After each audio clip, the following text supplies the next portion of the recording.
The Clear Audit Trail option removes transactions from the audit trail that meet specific criteria. For example, when you work through the wizard, you'll be prompted to enter a date, and for a transaction to be cleared, it must be dated on or before this date. There's also other criteria, including the following. Each transaction must meet all of the criteria to be cleared, otherwise it will remain on the audit trail. The procedure can be run at any time, although it's most commonly run after running the year end. There are pros and cons to clearing the transactions, the main advantage being that reducing the number of transactions reduces the size of your data files. The smaller the data files, the more efficiently the software will be. So for example, your reports may run more quickly, your backups will be smaller, and checking your data should take less time. However, clearing your audit trail means that you lose the transaction history from your live data. So it's very important that you understand what the Clear Audit Trail will do, and also how far back you need to keep your transactions in your live data. One point to stress is that the process is optional, and also there's no limit to the number of transactions that you can enter in your software, so don't think that it's a process that you must carry out. If you're in any doubt about whether you should clear it or not, don't.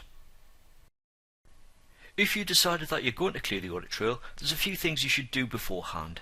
Think about what reports you'll need, as once the transactions have been cleared, there's no going back unless of course you restore a backup. So think about the reports, check your data, and also take backups and maybe even create a company archive. Assuming you want to go ahead though and clear the audit trail, it's a simple process. So from the accounts desktop we go into Tools, Period End, and then Clear Audit Trail. And this opens the data management window, and we should be on the Clear Audit Trail tab at the side there. The criteria for transactions to be cleared is listed on that page, and that's exactly the same as what we discussed earlier. All we need to do though is enter a date that we want to clear the transactions up to and including. So we enter a date. Now in this example I'm just going to choose the end of my previous financial year. Now what you might want to do is retain all of your current year's transactions, your new financial year, plus the previous one. You might want to go back even further, but just for the sake of this example we'll clear up to the end of our previous financial year, which in this example is the 31st of December 2015. So once we've selected the date, you click Clear Audit Trail. If you've got the lock date switched on, you'll be prompted with a warning saying your transaction date is set before the current lock date, telling us what that is. Do we want to proceed? And we'll just click yes. Now we will be prompted to back up, and you do have to back up at this stage to enable you to continue. So I'm just going to accept those defaults. One thing to point out is make sure you click onto the advanced options and that data files are selected. You must make sure that's included in your backup. You might want to include other data files as well, such as your layouts, but certainly you must make sure that your data files are selected.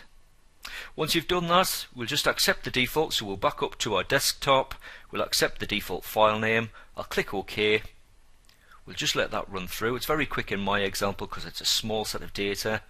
It tells us it's been successful, we click OK. Then takes us back to the Clear Audit Trail, and in this example it tells us 87 transactions have been removed from the audit trail. Now if we want to, we can leave this little checkbox ticked, and that will show us a report of what has been removed. Alternatively, we can just take the tick out of that, click OK, and that's us finished. Let's leave the tick in, we'll click OK, and it generates the report. We could print that out if we wanted to. It gives us things like the transaction numbers that have been removed. We can print it, we can email it, or we can save it to file. Otherwise, I'm going to click close. We can then close out of the data management window, and that's the process complete.